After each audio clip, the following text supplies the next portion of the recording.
Sebelumnya selamat pagi semuanya. Assalamualaikum warahmatullahi wabarakatuh. Oke, untuk pagi hari ini adalah pembelajaran tamu ya. Oke, terima kasih sebelumnya teman-teman sudah bergabung pada pagi hari ini pada seri webinar pembelajaran tamu dalam judul Data Driven Decision Making. Kita kalau dalam judulnya juga pemanfaatan AI ya di dalam pengambilan keputusan juga. Jadi pada webinar kali ini kita akan membahas tentang pengambilan keputusan gitu ya. Kalau mungkin teman-teman pernah mendengar ya tentang istilah pengambilan keputusan, karena ini terjadi sehari-hari, terjadi di kehidupan kita, terjadi tidak hanya di lingkungan kerja, di lingkungan data, tapi di keluarga kita bahkan ini juga terjadi keputusan-keputusan yang banyak alternatifnya. Kita nanti coba contohkan dengan studi kasus ya. Namun kita perlu pahami dulu kenapa kita harus memiliki pola pikir database gitu ya, database sentris gitu. Jadi bukan database dalam artian ini ya, dalam artian teknis ya, tapi berbasis data intinya. Jadi driven itu kan berbasis data driven. Nah, kenapa data? Jadi awalnya data ini kita tujukan atau kita gunakan untuk memberikan sebuah statement gitu ya, membuat sebuah keputusan dan nantinya akan menimbulkan keputusan-keputusan baru yang akan menjadi alternatif kita gitu ya. Nah, mungkin saya sambil share screen aja deh. Untuk materinya sini ya. Sudah terlihat ya teman-teman. Saya coba present aja. Oke, terlihat ya teman-teman. Baik, kita perlu decision making. Namun kenapa kita pahami dulu decision making ini apa? Jadi decision making ini pasti berhubungan dengan yang namanya opsi. Jadi akan banyak opsi atau pilihan-pilihan yang nanti akan menjadi keputusan kita ke depannya.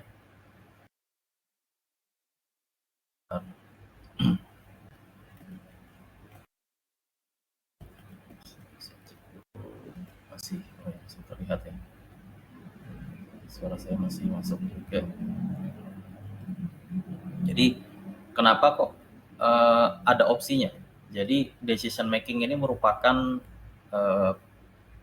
di dalam opsi ya, kita itu perlu ada keputusan-keputusan nantinya. Di dalam opsi kita akan melatih mental kita. Jadi ada proses mental untuk memilih satu opsi dari beberapa tindakan yang tersedia gitu, dari beberapa sejumlah opsi yang tersedia nantinya. Nah, ini akan di kehidupan sehari-hari bahkan ini menjadi sebuah fundamental juga, menjadi sebuah poin di mana keputusan itu jika kita berbasis data maka sebenarnya tidak ada opsi yang paling sempurna gitu ya, pasti ada kekurangannya, makanya nanti ada alternatif. Nah, ketika kita mengambil keputusan dengan berbasis data, maka keputusan kita akan menjadi lebih kuat di situ, akan menjadi lebih kuat dan terhindar atau lebih efektif nantinya ketika kita mengambil opsi tersebut. Kemudian decision making ini juga merupakan aspek fundamental, daily fundamental ya. Jadi kehidupan sehari-hari kita baik pribadi maupun profesional ini pasti akan ada decision making yang akan kita bangun gitu, akan agar kita pilih nantinya.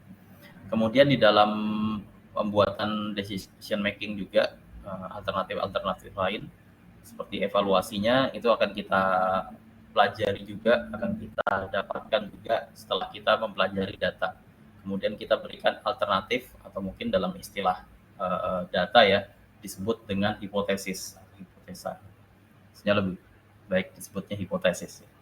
Jadi hipotesis 0 berarti tidak terbukti sama sekali, hipotesis 1 dia ada alternatif 1, alternatif 2-nya adalah hipotesis 2 dan seterusnya. kemudian diimplementasikan. Diimplementasi apakah keputusan kita itu, pemilihan opsi kita atau decision making kita sudah benar di dalam opsi tersebut. Akan ada nilai-nilai yang akan kita bangun gitu. Mungkin kalau teman-teman belajar machine learning ada nilai performanya.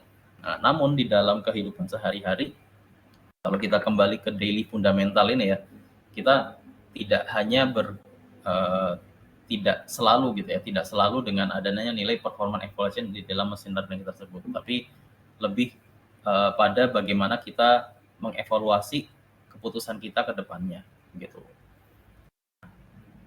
Oke, kita lanjutkan.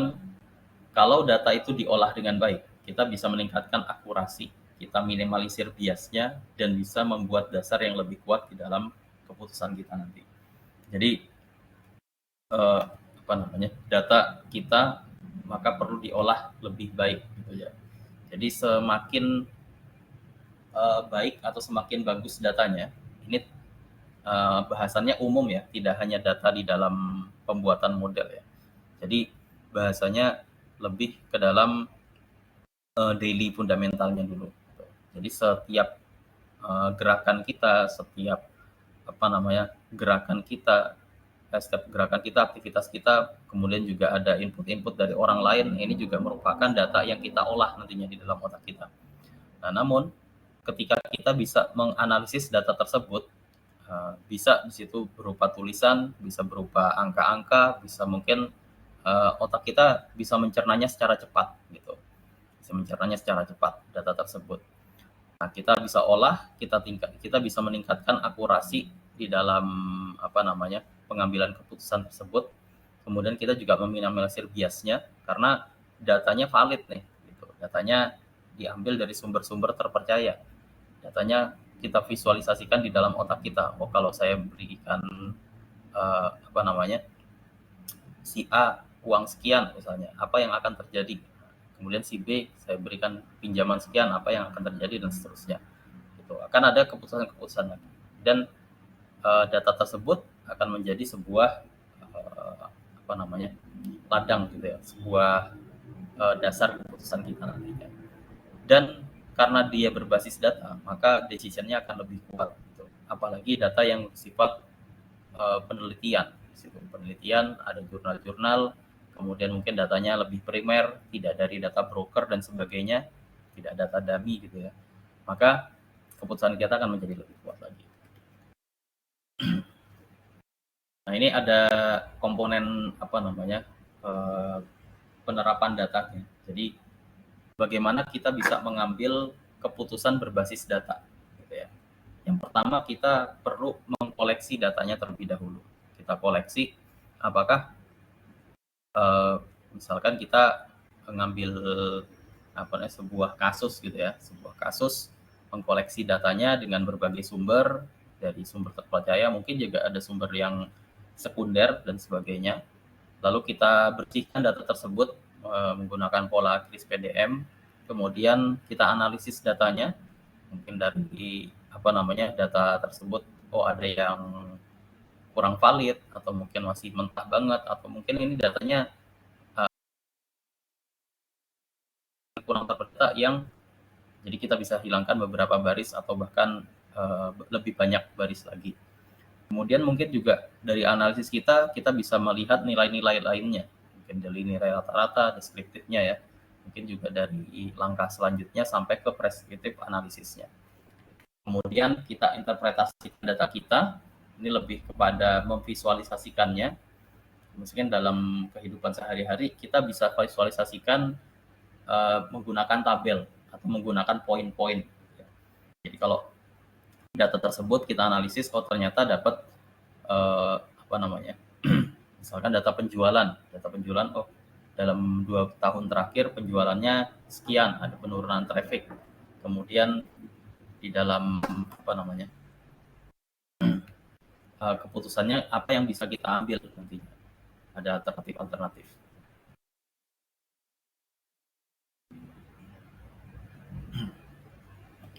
Jadi misalkan ada mungkin contoh sedikit gitu ya tentang interpretasi data collection sampai interpretasi. Kita bisa mengambil, misalkan ada toko gitu ya, toko, kita analisis ternyata dilihat-lihat ada penurunan penjualan. Anggap aja mungkin toko online, gitu ya, toko online pakaian. Penurunan penjualan selama beberapa bulan terakhir, mungkin 3 bulan atau 4 bulan terakhir. Nah, saya sebagai pemilik toko ini pengen menggunakan data penjualan saya untuk mengetahui dan memahami bagaimana atau penyebab apa saja yang bisa menurunkan penjualan saya gitu. Sehingga saya bisa mengambil keputusan untuk meningkatkan penjualan nantinya dengan beberapa alternatif seperti itu. Nah, data-data yang saya kumpulkan nanti bisa jadi seperti penjualan tadi ya, penjualan bulanan selama 2 tahun terakhir misalnya. Kemudian karena ini toko online, saya lihat traffic website dan e-commerce-nya gitu, atau mungkin media-media online yang saya gunakan untuk promosi, traffic-nya seperti apa, apakah juga menurun gitu. Kalau misalkan ada peningkatan traffic atau mungkin traffic-nya sama aja stabil tapi penjualannya menurun. Nah, ini kita cari tahu sebab lainnya. Kalau misalkan traffic-nya menurun, traffic website-nya menurun atau e-commerce-nya menurun, jumlah kliknya juga menurun, maka berarti bisa dipastikan karena traffic website-nya yang bermasalah begitu. Nah, itu baru dari 2 data. Kemudian ada juga data, misalkan data konversi dari websitenya. Kayak misalkan data penjualan itu banyak ya, dari histori logistiknya juga, kemudian dari data kotor atau mungkin dana omset, kemudian ada bersih, kemudian ada mungkin bahan gitu ya, online pakaian kan mungkin ada beli bahan dan sebagainya. Nah, kemudian ada juga demografi misalkan kita punya tadi ya website karena toko online, kemudian ada e-commerce juga, kita bisa lihat demografi pelanggannya yang paling banyak itu di mana, kemudian dari demografi tersebut apakah juga terjadi penurunan atau penurunannya itu merupakan data-data dari demografi pelanggan di pelanggan yang tidak terlalu banyak gitu, misalkan di Pulau Jawa misalnya, saya lihat demografinya mungkin lebih banyak, lebih banyak penjualan di toko saya di Pulau Jawa pelanggan-pelanggannya. Tapi kalau saya lihat traffic websitenya, data pelanggan di Pulau Jawa itu tidak begitu turun gitu. Mungkin di Pulau Jawa ada 70% gitu misalnya, 70% atau mungkin 60% gitu. Nah, sisanya 40% itu dari luar pulau yang kurang yang terpecah-pecah gitu. Jadi mungkin Kalimantan hanya 2%, di Sulawesi hanya 10% dan seterusnya gitu. Jadi hanya sedikit-sedikit, tapi karena digabungkan gitu ya, karena data others-nya ini non Jawa tadi, ternyata dilihat demografi pelanggannya semuanya menurun nih, yang stabil hanya di Pulau Jawa. Berarti kan ada penurunan traffic dari demografi pelanggan di luar Jawa tadi. Nah, itu saya kumpulkan juga datanya, nanti saya analisis juga. Kemudian saya perlu juga atau saya kumpulkan misal data perilaku pelanggannya, misalkan produk yang dilihatnya, produk yang ditambahkan ke keranjangnya, atau mungkin produk yang bundling atau paketan itu juga terbeli atau dimasukkan keranjang minimalnya atau tidak. Kemudian ada biasa pakai jasa kurir apa, atau di tanggal atau mungkin di jam berapa dia beli dan sebagainya. Ini akan berguna data-data ini untuk saya analisis dan saya ambil keputusan nantinya seperti itu. Kemudian saya analisis datanya di sini. Setelah koleksi data ya, saya analisis datanya. Misalkan saya melihat ternyata penurunannya itu disebabkan oleh beberapa faktor, antara lain misalnya penurunan traffic website ternyata dari search engine-nya, dari Google atau dari manapun gitu. Misalkan saya pakai CMS saja misalkan buat website online saya, toko online saya. Dilihat dari traffic website-nya ternyata menurun. Kemudian tingkat konversi websitenya juga menurun. Jadi kayak misalkan dari klik tadi ya, dari klik kemudian sampai dia beli itu juga ternyata kan ada proses ya dalam pembelian ya. Dia melihat, ngeklik dulu websitenya, melihat-lihat, terus masukkan keranjang, ada juga ngechat gitu ke customer service-nya, atau mungkin ke terus kemudian membeli pembayar metode apa, kemudian memilih kurir dan seterusnya sampai di situ berapa hari dia estimasi datang dan dia mendapatkan barang tersebut, mendapatkan pakaian yang dia inginkan. Nah, ini konversi website dari alur paling awal sampai terakhir tadi, ini ada beberapa loss gitu, ada yang turun, ternyata hanya peningkatan di keranjangnya saja, tapi untuk sampai dia membeli itu juga ternyata berkurang. Kemudian kalau di SEO ya, di digital marketing juga ada istilah namanya bouncing rate websitenya. Ternyata di situ ada peningkatan bouncing rate-nya. Kemudian ada ternyata setelah saya analisis perubahan demografi pelanggan yang awalnya mungkin lebih banyak pelanggan itu dari Pulau Jawa, kemudian karena mungkin ada ada kasus tertentu atau ada hal-hal yang viral lain, kemudian di belahan pulau yang lain ternyata menjadi lebih meningkat, mungkin di Pulau Sumatera. Jadinya di Pulau Sumatera dan lebih spesifik lagi nantinya di kota manapun gitu, di kota yang tersebut di situ di dalam analisisnya kita lihat ternyata demografi pelanggannya ada peningkatan gitu, ada peningkatan bahkan bisa sampai menyaingi, bukan melebihi ya, mungkin menyaingi di Pulau Jawa sebelumnya, seperti itu. Nah, dari analisis data seperti ini, saya bisa mengambil beberapa hipotesis atau beberapa alternatif keputusan nantinya.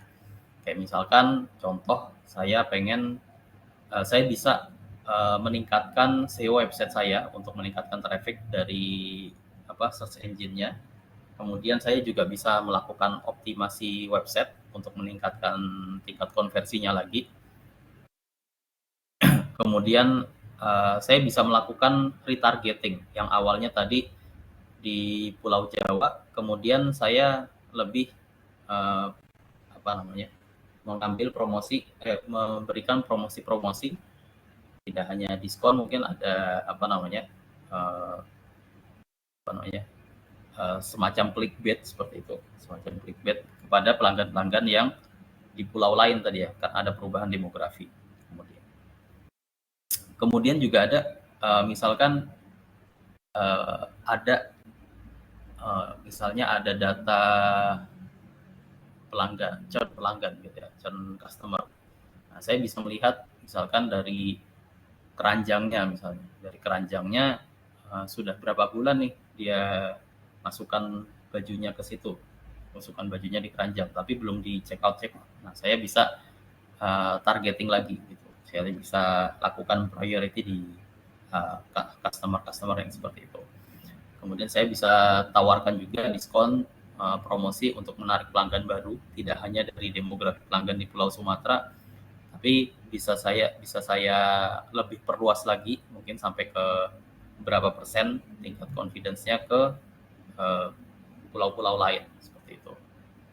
Mungkin berapa persen dari Pulau Sumatera yang menjadi heat map yang paling besar di situ ya. Mungkin di Sumatera, di Medannya gitu misalnya, yang paling banyak yang paling meningkat, yang rising up ya dari demografi pelanggannya. Nah, saya bisa tingkatkan confidence levelnya untuk untuk menawarkan diskon atau promosinya. Kemudian mungkin bisa juga saya tambahkan alternatif keputusan lain seperti target iklan gitu ya, target iklan kepada pelanggan-pelanggan tadi di demografi pelanggan yang tersebut seperti itu. Kemudian sampai ke tahap action based on data gitu. Sampai tahap kita bisa mengambil keputusannya gitu. Keputusan yang saya ambil dari hasil dari alternatif tadi, saya pilih untuk meningkatkan SEO website-nya dulu gitu. SEO website-nya daripada melakukan optimasi website untuk meningkatkan konversi tadi atau retargeting atau menawarkan diskon promosi dan sebagainya.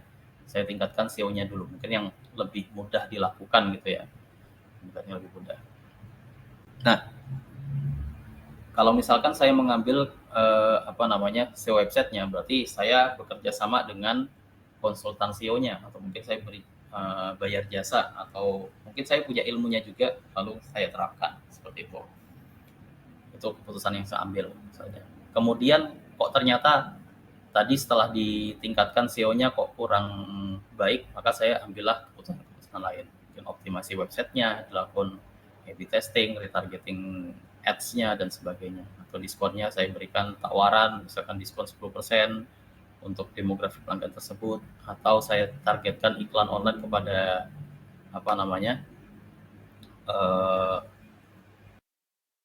pelanggan tertentu, misalkan baju-baju wanita misalnya. Saya targetkan ke wanita yang usianya 25 sampai 35 tahun ke atas misalnya. 25 sampai 35 tahun. 25 tahun sampai 35 tahun karena saya anggap itu sebagai usia produktif gitu ya, yang masih senang belanja misalnya. Nah, setelah saya terapkan beberapa alternatif tadi dan saya evaluasi, lalu saya bisa mendapatkan hasilnya setelah itu. Nah, setelah mengambil langkah tadi, toko online saya mengalami peningkatan akhirnya. Peningkatan penjualan mungkin sebesar 20% di bulan-bulan berikutnya. Dan penjualan ini terus meningkat selama beberapa bulan. Dan sampai di situ toko online-nya mencapai rekor penjualan tertinggi di dalam tahun tersebut seperti itu. Jadi ini penting ketika teman-teman kita ya di dalam daily di kehidupan kita sehari-harinya ini mengambil keputusan yang berbasis data tadi. Tentu di dalam kehidupan sehari-hari ini akan memiliki implementasi yang berbeda, teman-teman. Jadi pentingnya kita memiliki pola pikir data sentris tadi. Jadi berbasis data dulu, gimana cara kita melihat data tersebut, gitu. Dan cara kita melihat data tersebut. Kemudian itu komponen-komponennya ya. Kita lihat bisa juga di sini kita gunakan AI untuk bantu analisis kita.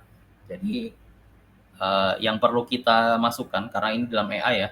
Jadi AI kan sebenarnya kalau di pertemuan sebelumnya saya anggap AI itu sebenarnya nggak pintar gitu ya. AI itu kan bodoh ya karena dia butuh data. Nah, sebenarnya dia butuh data, maka data yang kualitas sangat menentukan keputusan nanti akan diambil. Gitu. Jadi kita bisa gunakan AI baik itu dari data-data teks, data gambar, data lainnya, bahkan sampai ke sistem pakar sekalipun itu juga kita berikan data yang sesuai, yang kualitas untuk si AI ini. Gitu. Tapi kalau misalkan teman-teman lebih lebih menjaga datanya ya pakai AI sendiri ya, tidak pakai AI yang online gitu. Dan pasti datanya akan diambil.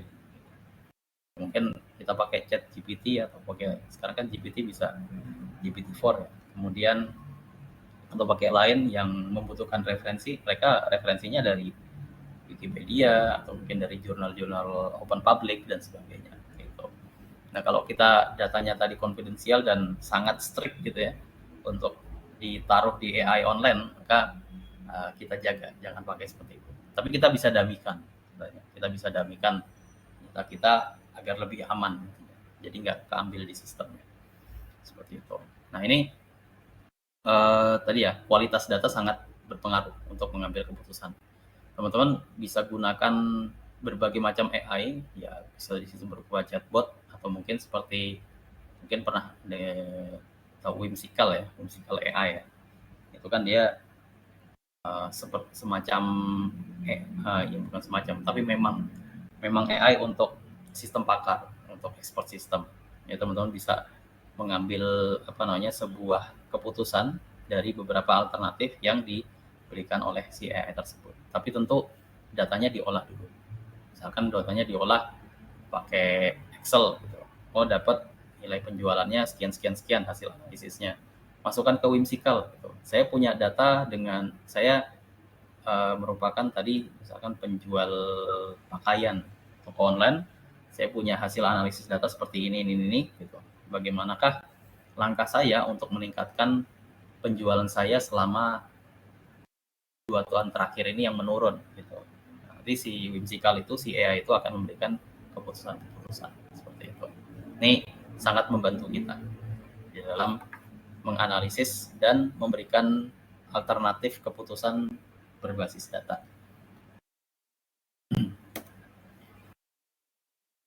Ini ada contoh lagi, misalnya saya punya lokasi sebenarnya.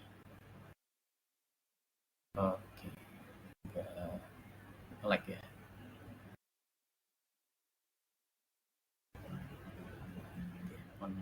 Tunggu sebentar teman-teman.